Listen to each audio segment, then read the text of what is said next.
terus Mas Arif, teman lama yang sering sebagai partner diskusi, dan para sahabat-sahabat sekalian yang mohon saya belum bisa menyebut satu persatu yang saya cintai, saya banggakan, adik-adik juga di mahasiswa. Alhamdulillah malam hari ini saya berkesempatan untuk silaturahim di sebuah majelis Zoomiyah yang suaranya sampai ke Jawa Tengah, sampai Kendal itu membahana ya, Kamanse. Terima kasih. Karena Kamanse ini juga menginspirasi teman-teman di Jawa Tengah bikin semar ngopi di malam Selasa juga.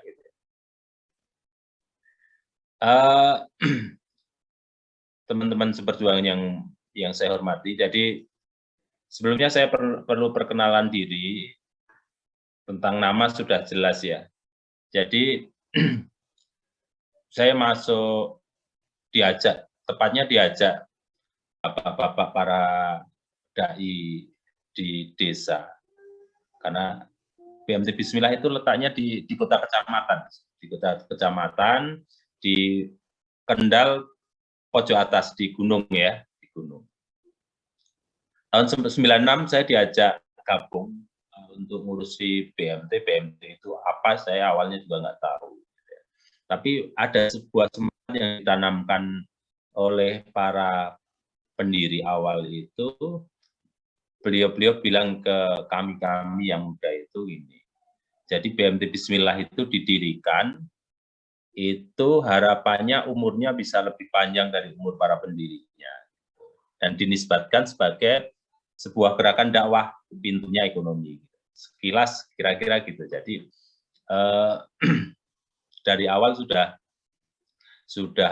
pilih jalan itu. Gerakan BMT Bismillah bukan sebuah bisnis melalui lembaga keuangan syariah, bukan, tapi pilihan dakwah melalui pintu ekonomi syariah. Kira-kira seperti itu ini. Jadi setelah sekian lama berjalan ya, jadi 96 kami berdiri, sekarang 26 tahun saya bergelut belajar di dalamnya dengan banyak pengalaman yang saya timba. Nanti semoga salah satunya nanti di Kurban bisa berbagi dan menjadi kebaikan semoga untuk teman-teman semuanya. Jadi kalau bicara potensi ekonomi atas sebuah perhelatan, terutama kita ngomong yang dekat nih Kurban ya, Kurban itu cukup fantastis ya. Jadi selama rentang 26 tahun saya bergelut di BMT, ini awal 26 tahun yang lalu dengan sekarang begitu berbeda, suasananya begitu berbeda. Karena awal gerakan BMT, gerakan ekonomi syariah 26 tahun yang lalu dengan sekarang itu jelas auranya sangat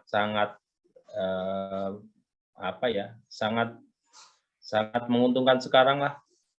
Karena masyarakat sekarang kesadaran agamanya naik tinggi. Jadi ini indikasinya kita bisa lihat keberagamaan itu naik semangatnya dari Kurban dan Akikoh.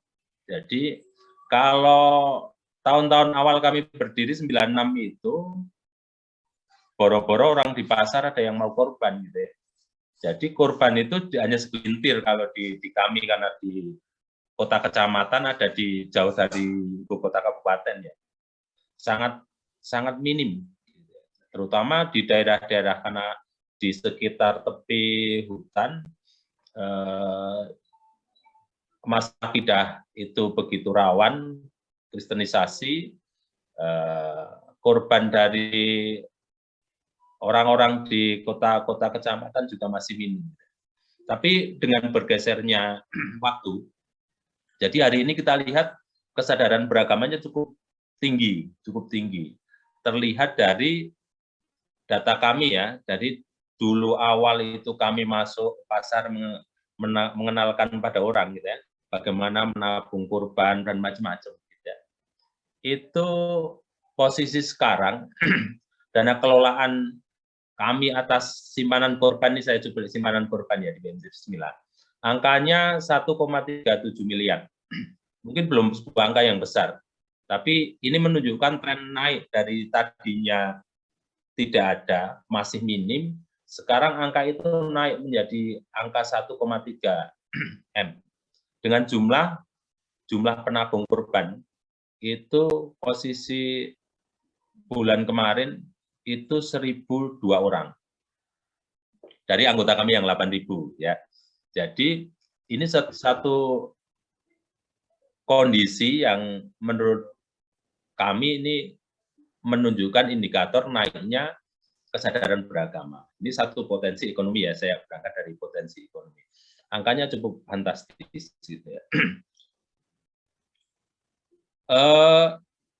Di sampingnya sebenarnya saya sandingkan potensi ekonomi lain yang berhimpitan dengan ibadah kurban, yaitu sama-sama domba. Ini ngomong di BMT Bismillah ya, sekilas saja. Jadi di kami selain kurban itu kita urusi, kita juga karena bergelut di masalah perdombaan ini, korban, kita juga menangkap peluang-peluang yang naik kaitannya dengan kebutuhan konsumsi masyarakat saat ini.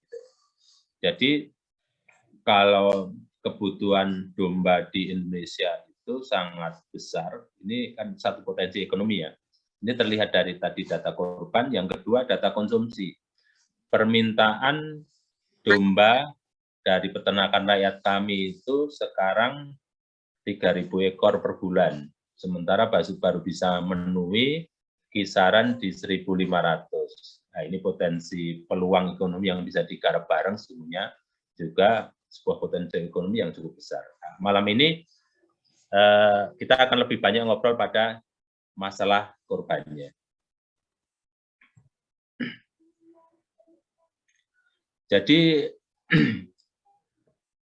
tantangan yang hari ini kita hadapi, kami hadapi, mungkin teman-teman juga hadapi sama, tentang satu pemahaman masyarakat umat Islam tentang kurban itu, yaitu pemahamannya menjadi tantangan untuk kita meskipun bentuknya berbeda. Kalau di awal dulu pemahaman tentang kurban itu masalahnya pada mereka mau korban atau tidak. Sehingga dulu dari minim kita genjot bagaimana dengan pemahaman kurban, bahwa kurban itu satu ibadah yang dilakukan Rasulullah setiap tahun beliau berkorban gitu ya. Karena pemahaman dulu kan beberapa masyarakat kita itu berkorban cukup sekali seumur hidup dan bagi yang mampu. Maka di satu wilayah kadang kalau orang kayanya itu sudah berkorban sekali, maka tahun-tahun berikutnya nggak ada korban, sehingga minim korban di tempat itu. Nah, pemahaman ini kita garap dengan adanya kajian pendampingan rutin. Kita kebetulan punya 6 desa binaan di tepi daerah rawan kristenisasi, dari nol tentang bagaimana mereka belum ada korban, kita bangun pemahamannya dengan dipancing. Dengan dipancing, kita kirimi hewan korban gitu ya. Nah, nanti saya ceritakan bagaimana proses, bagaimana menghiburnya ya. Tapi kita pancing, sehingga lama-lama dengan didampingi kajian, kalau di kita, di desa binaan itu selapanan, itu kita bangun pemahaman masyarakat, bagaimana berkorban itu yang penting niat. Gitu. Bukan masalah mampu dan tidak, tapi mau dan tidak. Gitu. Jadi ternyata propaganda ini cukup berhasil tentang pemahaman. Karena terbukti setelah pendampingan cukup panjang, 15 tahun itu, desa-desa yang tadinya mereka itu minim, rawan kristenisasi, kita suplai dipancing dengan distribusi hewan atau daging korban dari yang kita koordinir, hari-hari ini mereka menjadi desa yang surplus korban.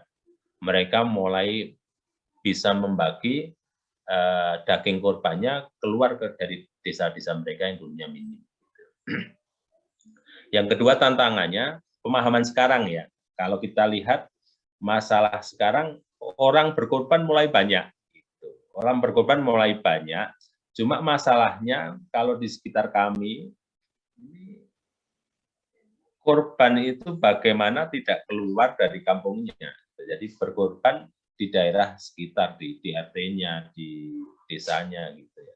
Pengennya mereka memang menyembelih marme itu menyembelih korban melihat prosesi penyembelihan.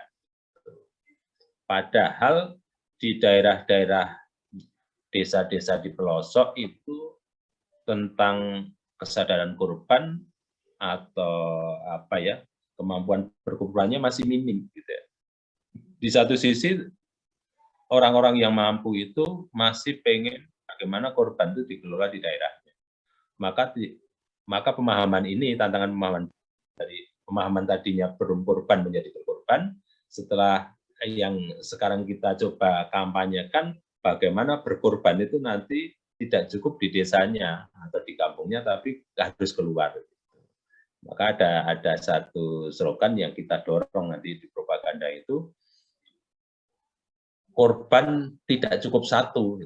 Saat pemahamannya sudah mulai tumbuh, orang-orang mulai berkorban, tapi korbannya itu di lingkungan setempat, maka kita edukasi dengan edukasi selanjutnya, korban lebih dari satu. Satu itu tetap di kampungnya, satu itu dikirim ke daerah-daerah yang mereka membutuhkan. Jadi pemahaman itu kita garap rutin ya. Terus yang kedua, keterbatasan waktu dan kesenjangan distribusi. Karena korban itu kan waktunya terbatas, tasriknya hanya kita 4 hari, gitu. 4 hari dengan keterbatasan waktu dan menumpuknya hewan korban atau daging itu pada satu wilayah, itu nanti menjadi masalah kesenjangan distribusi. Nanti juga kita coba tawarkan solusinya. Yang selanjutnya koordinasi yang lemah antar penyelenggara korban. Biasanya kalau di kami ada RT, masjid, musola. Itu saat ngomong kesadaran distribusi, mereka mulai tumbuh, cuma koordinasinya lemah. Database tempat-tempat yang mau dikirim itu biasanya belum bisa rapi, gitu. Sehingga satu tempat, satu kakak, itu kadang bisa menerima dari 3 tempat, gitu ya, dari 3 panitia, sementara ada tempat lain yang lewat. Nah, ini tantangan kita yang ke depan juga nanti perlu kita hadapi. Ini berawal dengan permasalahan tantangan tadi. Alhamdulillah setelah sekian lama penghimpunan di kami, alhamdulillah cukup lumayan, meskipun belum bisa sebanyak dengan lembaga-lembaga yang sudah eksis seperti DD, ACT ya. Tapi perhimpunan kami tahun-tahun lalu sudah mencapai 120-an. 120-an bagian sapi atau kita hitung domba. Jadi kalau seseorang itu patungan sapi, ya berarti dihitung 7 bagian. Jadi capaian kita kemarin sekitar angka 120 itu hitungan bagian sapi atau domba. Berarti kalau dikonversi domba ada 120 domba. Gitu. 120 domba yang kita himpun. Tahun ini kita targetkan kenaikannya nggak begitu tinggi. Kemudian juga ada isu FPMK. Jadi kita targetkan 150 domba atau bagian. Karena gerakan BMT Bismillah itu sebagai sebuah gerakan dakwah dari awal, maka penghimpunan ini atas gawe korban kita pasrahkan hanya kepada divisi bidang mal enggak. Bahwa gawe korban ini gawe BMT Bismillah. Gawe insan BMT, maka semua ditarget. Gitu. Atas target 150, ini semua insan BMT ditarget, termasuk saya di pengawas pun ditarget nih. Jadi kalau dibagi rata-rata kami ada sekitar 65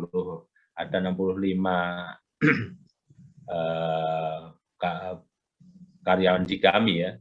Itu rata-rata ditarget bagaimana satu karyawan memasukkan 3 agar 3 anggota ini menitipkan domba, bagian sapi, nanti patungan atau daging bagian dari daging sapi, BMT Bismillah untuk distribusinya.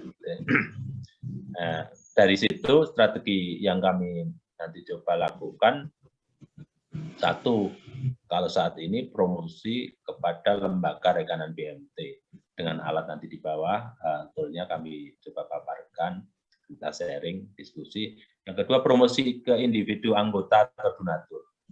Karena kita punya kajian rutin Ahad pagi yang dihadiri sekitar 500 orang, maka pasar itu kita maksimalisasi. Dari situ mungkin bisa masuk sekitar 20-an. Yang lain nanti kita cari di anggota kita yang tersebar di pasar, di kampung yang biasa ditarik oleh teman-teman marketing. Nah, ini salah satu propaganda kita. Itu propaganda yang terbaru nih. Kalau dulu itu kita propagandanya bisa beli HP masuk nggak berkorban, nggak bisa korban gitu ya. Ini untuk orang yang belum bisa korban menjadi mestinya korban.